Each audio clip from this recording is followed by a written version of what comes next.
Welcome back to M Hood Fishing, everybody. I'm going to start off in this video casually looking for bait. I'm going to spend a little bit of time looking for bait along Bayou Barrier right here. Then we're going to go to a bigger canal just around the corner and find a spot and sit down till it gets dark. Might fish until dark as well.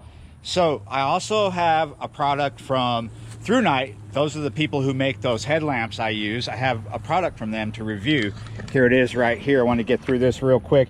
This is called the TS2 Survival Light. Now, look at that. The clip comes right off because it's got a magnet on it. So what is this? This is not just a flashlight, but it does all kinds of different modes, SOS and different things like that. It's got, you can light up a room and whatnot because it is a survival light. It's got different variations of brightness and dimness. Plus, look at that, comes right out of there because that's all held together by a magnet. There you go. Look at that. It's not just a flashlight. Look at this big battery that comes with it. This is a power bank. You plug in right here to charge phones and whatnot, and there's your cord that comes with it. It's got all these different things coming off it for your different devices. Yeah, you're right. So full disclosure, they sent this to me for free to review. If I add a link down below the description, it is not an affiliate link. I'm not getting paid to do this. Now, I like it. The reason why I agreed to review it is because it is a power bank. And that's a good thing when you live in a place where you get hurricanes and then you get stuck without power. As you can see on the case, there are these little holes here to where you could put a lanyard or put it on your keychain. I would not recommend that. This is one of the cons of this, is that it is held together by magnets. This is pretty handy when you want to hang it somewhere to give you light, like say you're out camping, or hang it from something in the house, light fixture in the house. Yeah, you're right. I think it's pretty good, but I tell you what, you know what's better? Catching bait. Come on. Later on, we will turn that on when it gets dark to see what it looks like at night. But for the moment, we're fishing under a cork. It's a small weighted cork. We do have a #1 BB split shot on the line to keep the cork upright, and we're going to use a size 6 Aberdeen with red wiggler. Now, this is the first spot that I come to when I come to Bayou Barrier, or Barrier, both pronunciations are used. We're just going to see real quick if there's anything willing to bite. Got about a little bit around 2 feet of depth underneath the cork. All right, we're in walking mode now because there's nothing biting here. We're gonna move on to a different spot. We're now on the bridge that leads to the back gate to the base over here. Found some panfish, but I'm switching up to the drop shot. Sometimes the float is fun, but it's not my favorite way. Oh, they're under there, but so far they're not that big. Look at that size. There's got to be bigger ones. There we go. Oh, no, we don't. That is a good size, but that is not good bait right there. Cichlids don't make good bait at all. Well, I think I've wasted enough time looking for panfish around here. It just hasn't been great since the storm hasn't really returned. It's a little better, but we're going to go ahead and skip what I was doing, get to that canal spot. We're halfway there.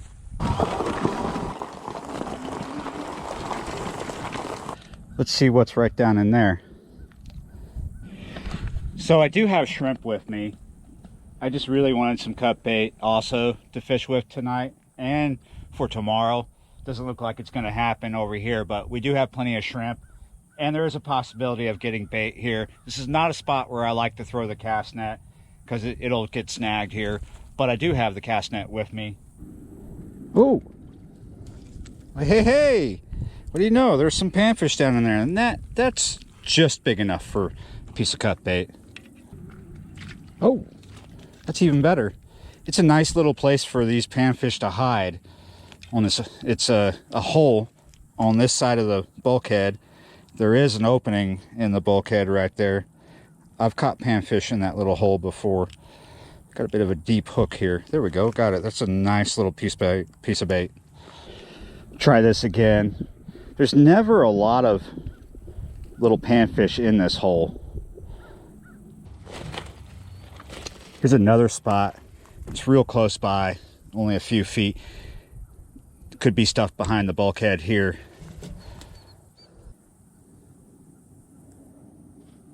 Here, oh, something right there. We'll get him again. Here we go. Look at that. Pretty nice. All right, we finally have a little bit of cut bait, just enough for this session. And we have shrimp. We have the shrimp that is off that I was using for eel. And we have some shrimp that's thawing that we'll get to once it's thawed. We're gonna use 3 ounces of lead on my cut bait line. 40-pound mono is the main line. Swivel is 50-pound mono though. That's just because I have a lot tied up like that. And we're using a 5/0 octopus style hook here, octopus style circle hook with a headpiece.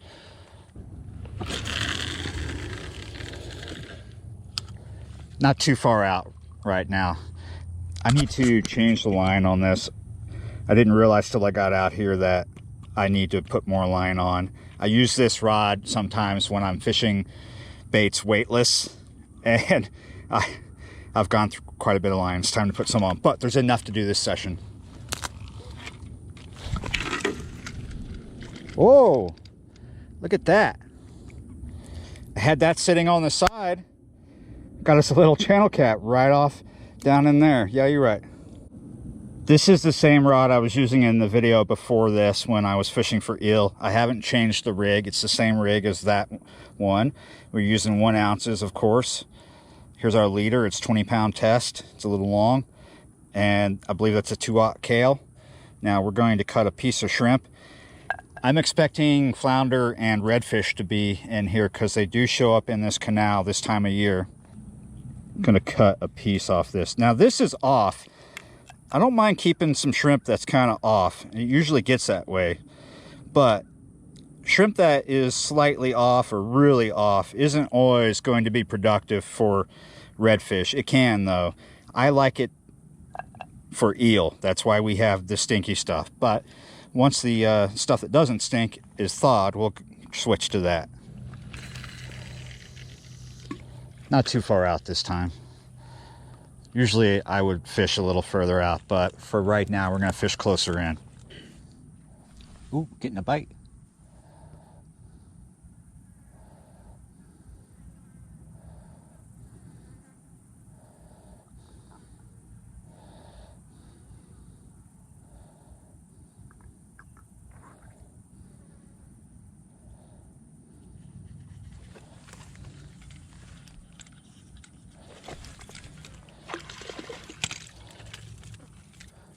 Ooh, the channel cat are getting bigger coming out from down there. Look at that. We're gonna leave that little bit of worm in there. Consolation prize for you. I was hoping to bang into some panfish right off the bulkhead. Maybe I should have set up the other rods near that spot where we were catching them, but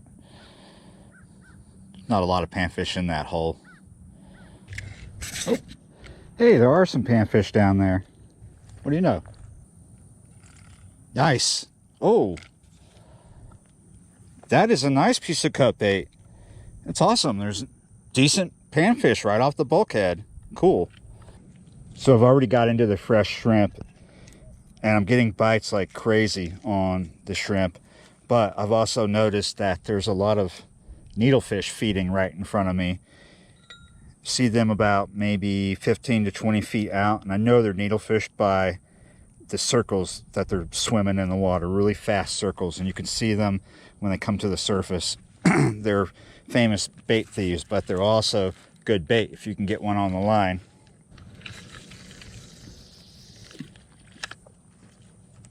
I've chosen to fish fairly close in today with all 3 rods because there's a lot of activity going off close in, a lot of feeding. There's some needlefish feeding, there's some gar feeding, and there's other things feeding. Obviously there's channel cat and panfish right up here at the bulkhead, so we'll continue looking for that and see what we can get from out there. We're getting a lot of bites on the shrimp, nothing on the cut bait. Oh, we're getting a good bite on the shrimp. Come on.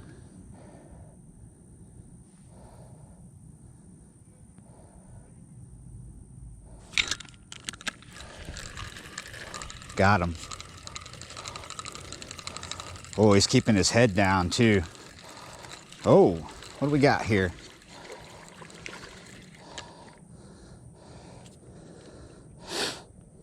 Well, at least it's not a gaff top.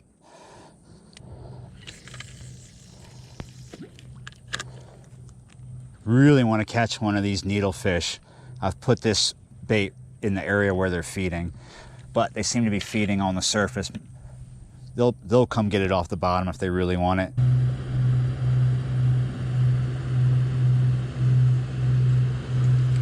Nice. Oh, look at that. Decent. Ugh. Perch jerking for channel cat.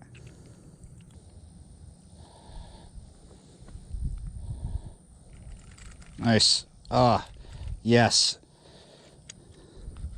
Another one. Can you guys hear that? Not the recorded bugle, the bugle recording. You hear it? Coyotes.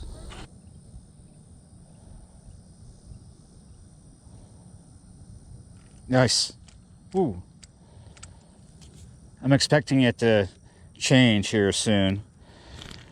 Expecting it to not be panfish anymore and be catfish every time off that bulkhead, but so far so good. We're still getting baits, and look how beautiful the water is with that sunset on it. About to be dark soon. Ooh, another nice bait. Look at that. It is like 20 after 7 right now, so we're going to stay for, oh, wait a minute. That's the lowest setting, and this is a fish. Oh yes.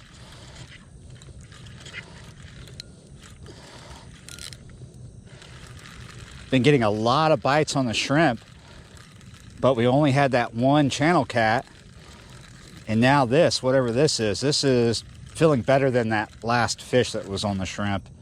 This has got a little more fight. What could it be? Oh, it's a nice size, whatever it is. Not huge, but that is a, oh, something jumped out there too. It's a nice looking catfish right there.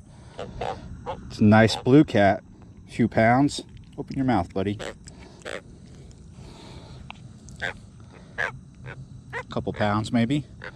Pretty decent, good eater size. I'm not keeping fish because I gotta go do something right after this, so I'm gonna let this one go so I don't have to fuss with you. All right, so I've got my headlamp off. I'm holding the button down, and that's the brightest it goes right there. Since it's got a magnet on it and this is metal, we can put that out like that. That way I can kind of see my rod tips. I don't have to run my headlamp. All right, I'm gonna try and fish these shrimp out that I have put up here piece by piece. I mean, it's no big deal if I don't, but we're gonna stay for a little bit longer. I do have to go do something, so we can stay for a bit. All right, I think I've got an opinion about it. I think it's okay. I'm not that crazy about it. It's very useful as a power bank, but yeah, it's got one button. It can be kind of a pain in the butt to get it to the right position, the right sequence, but it's okay. But I tell you what, we're gonna put this thing away because the mosquitoes are really bad. It's one of the things I don't like about staying right after sunset. I think I'd rather show up a little bit after sunset. It's just attracting mosquitoes, so I'm gonna have to turn the headlamp off. Whoa, we are hooked into something.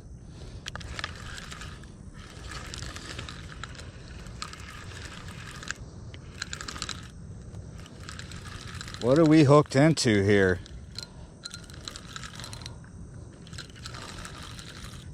Feels good on this 20-pound test, but I don't think it's a tank.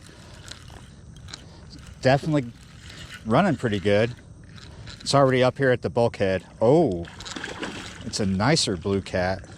Just a little bit bigger than the first one. Oh.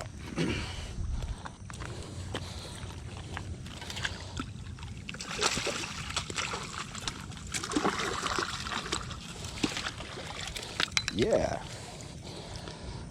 Nice. Yeah, definitely worth putting up with the mosquitoes. Nice little blue cat. All right, we got places to go, and you got to go back. See you later. Yeah, you're right. That was pretty fun. If you like that light that I was reviewing, which I thought was okay, there is a link down in the description for Through Night. They're a pretty good company. I'm wearing one of their headlamps. I use a lot of their products. Yeah, you're right. Check it out if you want. Pretty fun out here fishing. Caught more bait than anything, but that's cool because that means I'm ready for tomorrow. Yeah, you're right. All right, thanks for watching, guys, and I'll see you next time.